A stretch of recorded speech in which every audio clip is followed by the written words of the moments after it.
नमस्कार। मेरे चैनल में आपका स्वागत है। Good morning everyone. मैं एक दूसरे टॉपिक के बारे में बात करना चाहता हूँ। यह टॉपिक है, are really Russia China good buddies good friends? क्या रशिया चाइना जो हमें बताया जाता है, जो हमें समझाया जाता है, जो हमें दिखाया जाता है, जो हम देखते हैं या सुनते हैं, क्या वाकई रशिया चाइना अच्छे दोस्त हैं? आइए इस बारे में चर्चा करते हैं। पिछले 2-3 दिन पहले एक आर्टिकल छपी थी, जो रशियन न्यूज़पेपर है, इंग्लिश वर्जन, और भी जो न्यूज़पेपर है, हमने देखा है कि जो रशिया चाइना के रिलेशनशिप में क्या हो रहा है, कॉन्फ्लिक्ट आ गया है। क्या कॉन्फ्लिक्ट आ गया है? कॉन्फ्लिक्ट ये आया है कि जो चाइनीज बैंक्स हैं, चाइनीज मर्चेंट बैंक है या जो बिजनेस बैंक है या कमर्शियल बैंक है, वो रशियन को ट्रांजेक्शन करने से कतरा रहे हैं, उनसे दूर भाग रहे हैं, उनके पास नहीं जाना चाहते हैं ट्रांजेक्शन के लिए। क्यों, ऐसा क्या हो गया? ऐसी बात है ना कि अमेरिका अभी भी सुपर पावर है, हर लिहाज से, इकोनॉमिक भी और मिलिट्री भी। अमेरिका ने क्या कहा है कि we are watching you, we know what you are doing, we really know what you are doing, we are watching you very carefully. मतलब चाइनीज क्या कर रहे हैं, वो स्मार्टली गेम प्ले कर रहे हैं। ऐसी खबर आई है कि चाइनीज जो वेस्टर्न गुड्स हैं, वेस्टर्न प्रोडक्ट हैं, वो हांगकांग के थ्रू मंगवा रहे हैं। वो ऐसा दिखा रहे हैं कि हांगकांग भी वेस्टर्न जैसा इकोनॉमी है, फ्री है, ये है, वो है, जो भी है सो है। और फिर उसी प्रोडक्ट को हांगकांग से चाइनीज mainland खरीद ले रहा है। आप समझिए इस बात को, ध्यान से सुनिएगा। चाइनीज क्या कर रहे हैं, जो रशियन, जो सॉरी अमेरिकन या यूरोपियन, ये जो वेस्टर्न ब्लॉक है, इनकी जो गुड्स है, प्रोडक्ट है या जो भी है, इनको मंगवा रहे हैं हांगकांग मार्केट से। हांगकांग मार्केट से क्या हो रहा है, ये हांगकांग मार्केट में खरीद रहे हैं, हांगकांग से दोबारा चाइनीज mainland में खरीद रहे हैं। ठीक। चाइनीज mainland से फिर क्या हो रहा है, ये रशिया को उसको एक्सपोर्ट कर दे रहे हैं। ठीक। अब रशिया क्या बोल रहा है कि हमसे इसके पैसे ले लीजिए, चाइनीज बोलते हैं मुझे पैसे नहीं चाहिए, मुझे नए ऑर्डर भी अब नहीं चाहिए। क्योंकि रश चाइना को ये समझ में आ गया है कि अब प्रॉब्लम आने वाली है। एक बात समझ जाइए, चाइना के पास कितना भी हथियार होगा, सबमरीन होगा, ड्रोन होगा, जो भी उनके गुड या बैड एम्यूनिशंस है, लेकिन पेट तो भरता है दाने से ही, घर में रौनक आती है पैसे से ही। अमेरिका ने चाइना को कहा है कि वी आर वॉचिंग यू, जैसे मैंने कहा अभी, and we will not accept this. You want us to do investment and everything in China, आप चाहते हैं कि हमारी कंपनी चाइना में आके बिजनेस करे, और आप ये सब करेंगे। हम ये सोच रहे हैं कि चाइनीज बैंकों पे हम लोग सैंक्शन लगा दें। इससे क्या हो जाएगा, चाइना को क्या फर्क पड़ेगा? बहुत फर्क पड़ेगा। बहुत इसलिए फर्क पड़ेगा, चाइना की जो मैक्सिमम ट्रेड है, वो अमेरिका के साथ और यूरोप की कंट्री के साथ है, मैक्सिमम ट्रेड। और चाइना उन दामों में रशिया का सपोर्ट नहीं कर सकता है, कैन नॉट हेल्प रशिया, इसलिए वो कतरा रहा है।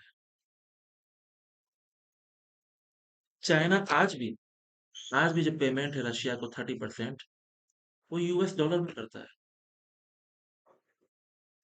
जानते हो क्यों?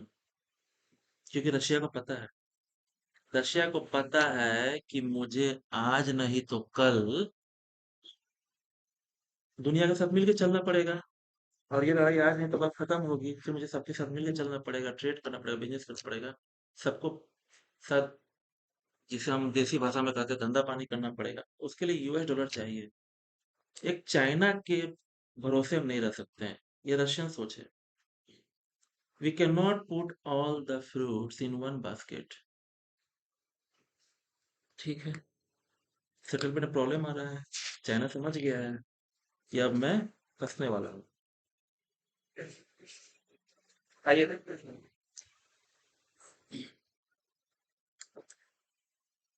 एक बात और भी है, जब G20 की मीटिंग हुई थी इंडिया में पिछले साल, ठीक है, न्यू दिल्ली में G20 समिट हुआ था। ऐसे तो हर जगह कुछ ना कुछ हुआ था।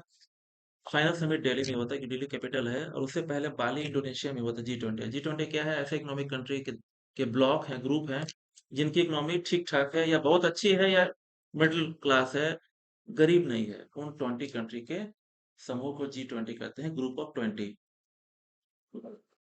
ठीक। उसमें जो रशियन फॉरेन मिनिस्ट्री है, सरगेई लावरोव, पता ना उन्होंने क्या कहा था? उन्होंने कहा था कि we don't know what to do with so many Indian rupees। इसका मतलब ये हुआ कि वो कह रहे हैं कि हमें नहीं पता कि इतने सारे भारतीय रुपयों का हम क्या करें। यार तो उसका जवाब बहुत बड़ा है। He is talking too much. और अब समझ में आ रहा है। चाइनीज जो रशियन जो सॉरी जो रशियन जो अथॉरिटी है, वो तीन ही है। उन्होंने थोड़ा सा लगाम लगाया लैपटॉप पे, आप थोड़ा कम बोला कीजिए। ये बात उन्होंने मीडिया में खुलेआम तौर पे कह दिया था। मीडिया में खुलेआम तौर पर उन्होंने ये बात कह दिए थे। ये समझने वाली बात है।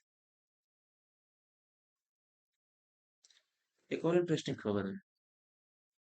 जनवरी में इंडिया ने जो रशियन ऑयल परचेज है वो 30% कम कर दिया है।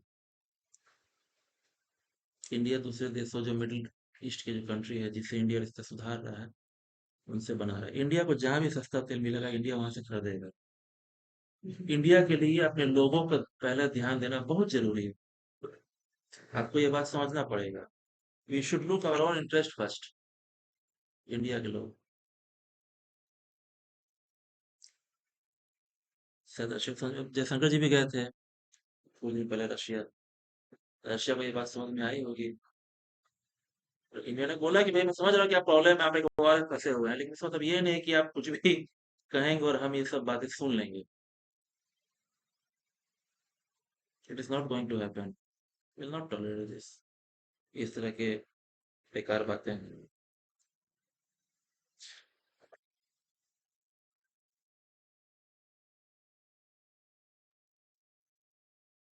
आखिरकार ये बात समझ में आ गई है रशिया को भी, कि हमें अब आगे बढ़ना है। ठीक है। रशियन इंडियन रुपये से तो आप क्या कर सकते हैं? इंडिया से आप प्रोडक्ट ले सकते हैं, और ये प्रोडक्ट है जो आप रशियन जो मॉल खाली हो गए थे, हम जो रशियन मॉल खाली हो गए थे, वेस्टर्न प्रोडक्ट जो वहां से हट गए थे, आप इंडियन प्रोडक्ट से भर सकते हैं। एक और बात भी कहना चाहता हूँ, दूसरी बात है, हाँ, इसी इसी टॉपिक से रिलेटेड है, लेकिन दूसरा। Let's talk something else about regarding this topic. English में थोड़ा ज्यादा क्लियर समझा पाता हूँ मैं। जो वेस्टर्न डिप्लोमेट्स हैं, जो वेस्टर्न कंट्रीज हैं, जर्मनी, इससे बहुत परेशानी है, ये अमेरिका हो गया, इन सबको पता है क्या सोच है? इनका ये है कि इंडिया ट्रेड क्यों कर रहा है, रशिया से ऑयल क्यों ले रहा है ना? आप सुना बाहर बोलते रहते हैं, we should India should not do that, we will not accept that, you should accept our sanction. और पता है बंद करने में क्या बोलते हैं वो डिप्लोमेट्स? वो बोलते हैं कि thank you India very much. क्यों थैंक यू बोलते हैं भारत को? क्योंकि आपने रशियन ऑयल लिया। क्या मतलब हो इस बात का? आपने रशियन ऑयल लिया, आपने इसको रिफाइन करके हमें बेचा, हमारे यहाँ महंगाई, जिसको इन्फ्लेशन कहते हैं, वो कंट्रोल हुई है। दूसरी बात, हमारी इकोनॉमी स्टेबल हुई है। पर ये हम बाहर में नहीं कह सकते हैं। हम मतलब वेस्टर्न डिप्लोमेट्स जिसमें यूरोपियन अमेरिकन है। क्यों नहीं कह सकते हैं? वो बाहर में इसलिए नहीं कह सकते हैं क्योंकि अगर वो बोलते हैं कि अगर हम बाहर ये बात कहेंगे तो हमारी सरकार गिर जाएगी। रशियन हेट्रेड पे तो हमारी गवर्नमेंट टिकी हुई है। हमारी मतलब जो भी यूरोप के छोटे मोटे कंट्री है, फ्रांस है, ये सब छोटे, क्या बोलूं, साइज में छोटे ही हैं। इस्टोनिया है, पोलैंड है, ग्रीस, ये सब जितने हैं, स्विट्जरलैंड है, नॉर्वे, ये सब जितने हैं, ठीक ना? इंडिया ने अमेरिका या जर्मनी को ये बात समझाया है कि सबसे बड़ा खतरा चाइना है, और अब चाइना से दोस्ती कर रहे हैं। रशिया किसी के लिए खतरा नहीं है। रशिया को आप पुश करोगे तो रशिया पुश बैक करेगा ही। किसी को आप ऐसे गला पकड़ के दीवार से लगा दोगे तो पुश बैक करेगा ना। कितना पीछे जाएगा यार, कितना दबेगा वो? एक दिन वो फ्रस्ट्रेट हो जाएगा और फिर शुरू अपने हिसाब बराबर करेगा। Let's finish it all at once. तो यही करेगा रशिया को बस। गारंटी चाहिए था कि आप हमारे बॉर्डर पे नाटो का फोर्सेस ना लाइए। नाटो क्या है? नॉर्थ अटलांटिक ट्रीटी ऑर्गेनाइजेशन, ये आप मत लेके आइए। इसको आप मत लेके आइए, ठीक है? यूक्रेन को उधर रही है, लेकिन आप समझ नहीं रहे हैं। आप मतलब अमेरिका और जो यूरोपियन लोग हैं और चाइना जो दुनिया के लिए खतरा है, उसको आप ट्रेड कर रहे हैं, उससे दोस्ती कर रहे हैं। तो इंडिया ने कहा कि आप हमारी प्रॉब्लम नहीं समझ रहे हैं, तो हम आपकी प्रॉब्लम क्यों समझें? आप हमारी प्रॉब्लम समझेंगे तब ना हम कोशिश करेंगे कि आपकी प्रॉब्लम समझें। रशिया को आपने जबरदस्ती पुश किया है। और पता है, रशिया के बाद पता था, रशिया शुरू से प्रिपेयर रहा था इस वॉर के लिए। उसे पता था कि उसे वॉर पे जाना पड़ेगा। वो 2014 से प्रिपेयर कर 2014 क्यों?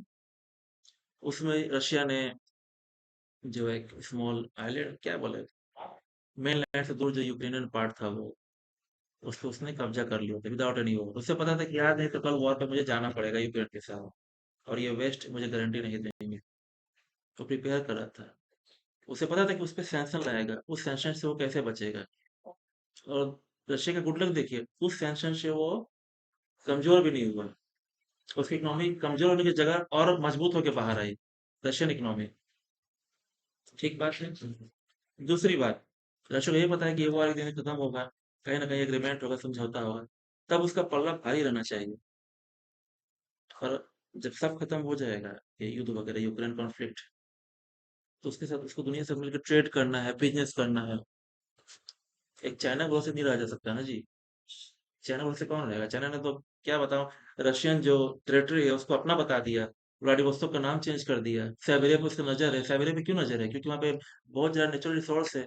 ऑयल है, नेचुरल गैस है, उसमें उसका नजर है। नाम बदल देते हैं यार। कहते हैं फलाना डायनेस्टी, चिंग डायनेस्टी, क्या डायनेस्टी, थांग डायनेस्टी, ये सब जो उनका चाइनीज वर्ड है, जो उनके किंगडम रहा, वहां वहां तक मेरा शासन था, ये सब मेरा है।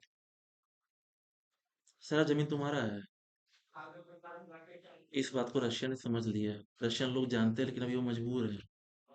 उनको पता है कि अभी चाइना के साथ भिड़ा नहीं जा सकता है। वॉर से निकलेगा रशियन, फिर से मजबूत हो जाएगा, दुनिया से जुड़ेगा। वो चाइना को समझाएगा कि किसी दूसरे के जमीन पे आप नजर मत लगाइए, जितना में है उतने में रहिए। ठीक है, ये पुराना जमाना नहीं है। Thank you very much. आपके साथ मैंने ये शेयर किया। मैं आगे भी और ऐसे ही वीडियो बनाऊंगा, जिससे आप गवर्नमेंट जब का प्रिपरेशन है, जो भी आपका है, उसमें हम लोग तैयार कर पाए। मेरे चैनल को लाइक कीजिए, सब्सक्राइब कीजिए, शेयर करना मत भूलिए। सपोर्ट कर सकते हैं पेटीएम या जो भी है, नीचे दिया हुआ है लिंक में, आप देख सकते हैं। और थैंक यू वेरी मच। जय हिंद, जय भारत।